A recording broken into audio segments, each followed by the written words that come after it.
Hello friends, നിശാഗന്ധിയുടെ നല്ലൊരു വീഡിയോയിലേക്ക് ഏവർക്കും സ്വാഗതം. ഇന്ന് നമ്മൾ ചൈനീസ് ബാൾസത്തിൻ്റെ ഡബിൾ പെറ്റൽസിൽ വരുന്ന 7 നിറങ്ങളുമായിട്ടാണ് വന്നിരിക്കുന്നത് കേട്ടോ. വളരെ എളുപ്പത്തിൽ കാര്യമായ പരിചരണങ്ങളൊന്നുമില്ലാതെ ഒരുപാട് സൂര്യപ്രകാശം ഇല്ലാതെ വളർത്തിയെടുക്കാൻ കഴിയുന്ന ഒരു ചെടിയാണത്. എല്ലാ സമയത്തും നിറച്ച് പൂക്കൾ തരും എന്ന് തന്നെയാണ് കേട്ടോ ഈ ചെടിയുടെ ഏറ്റവും വലിയൊരു പ്രത്യേകത. അപ്പോൾ ഇത് കാണുന്നത് നമ്മുടെ ഡബിൾ പെറ്റലാണ്.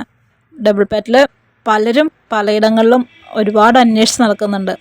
കുറഞ്ഞ പരിചരണത്തിൽ, കുറഞ്ഞ സൂര്യപ്രകാശത്തിൽ എല്ലാ സമയത്തും നിറച്ചു പൂക്കൾ തരുന്ന, ആരെയും ആകർഷിക്കാൻ കഴിവുള്ള ചെടി കൂടിയാണിത്. നമ്മുടെ ശ്രദ്ധ കുറഞ്ഞു പോയിട്ടുണ്ടെങ്കിൽ വളരെ പെട്ടെന്ന് നശിച്ചു പോവുകയും ചെയ്യും. വളരെ എളുപ്പത്തിൽ വളർത്തിയെടുക്കാൻ കഴിയുന്നത് കൊണ്ട് തന്നെ സാധാരണക്കാരൻ്റെ ചെടിയായിട്ടാണ് നമ്മുടെ ബാൾസം എന്ന് മാറിയിരിക്കുന്നത്. മഷിത്തണ്ട് പോലെയുള്ള ചെടി ആയതുകൊണ്ട് തന്നെ മഴക്കാലങ്ങളിൽ ശ്രദ്ധ കുറഞ്ഞു പോയിട്ടുണ്ടെങ്കിൽ പെട്ടെന്ന് നശിച്ചു പോകാനും സാധ്യതയുണ്ട്. മഴക്കാലങ്ങളിൽ ഒരുപാട് വെള്ളം നമ്മുടെ ചെടിയിലേക്ക് വന്നു വീഴുന്നത് തടഞ്ഞു നിർത്തുകയാണെങ്കിൽ നമുക്ക് ഈ ചെടി മഴക്കാലങ്ങളിൽ നിന്നും നല്ല രീതിയിൽ സംരക്ഷിച്ചു പോകാനായിട്ട് കഴിയും.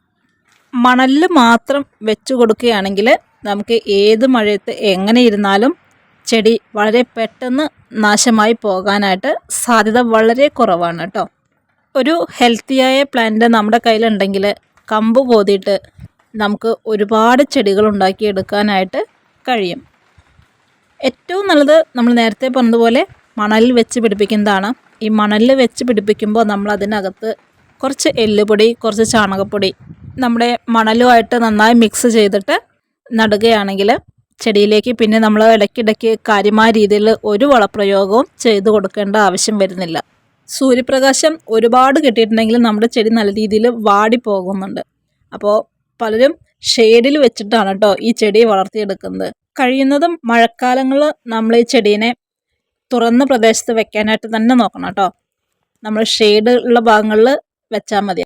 അങ്ങനെ ഷെയ്ഡുള്ള ഭാഗങ്ങളിൽ വെക്കുന്നത് കൊണ്ട് തന്നെ ഒരുപാട് മഴ നമ്മുടെ ചെടിയിലേക്ക് ലഭിക്കാതെ ചെടിയെ സംരക്ഷിച്ചെടുക്കാനായിട്ട് കഴിയും. മഴക്കാലങ്ങളിൽ നമ്മുടെ ഈ ചെടിയിൽ അഴുകിയിരിക്കുന്ന ഇലകളും പൂക്കളൊക്കെ ഉണ്ടെങ്കിൽ അതൊക്കെ എടുത്ത് മാറ്റേണ്ടതാണ് കേട്ടോ.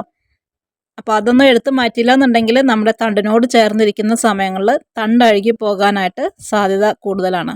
നമ്മുടെ കയ്യിൽ ഒരു 7 വെറൈറ്റീസ് ബാൾസം ഇപ്പോൾ അവൈലബിൾ ആണ് കേട്ടോ. അപ്പോൾ നമ്മളിതൊരു 1 മാസത്തെ ഗ്യാപ്പിലൂടെയാണ് ചെടി സെയിൽ ചെയ്യാനായിട്ട് നമ്മൾ ഇരിക്കുന്നത് കേട്ടോ. അപ്പോൾ പ്രീ ബുക്കിംഗ് ആണ്. ആവശ്യമുള്ളവർ വാട്സപ്പിലൊന്ന് മെസ്സേജ് അയച്ചോളൂ. ഇതൊക്കെയാണ് കേട്ടോ നമ്മുടെ ഇന്നത്തെ ചെറിയ ചെറിയ വിശേഷങ്ങൾ. മറ്റ് നല്ല വീഡിയോയുമായി വീണ്ടും കാണാം.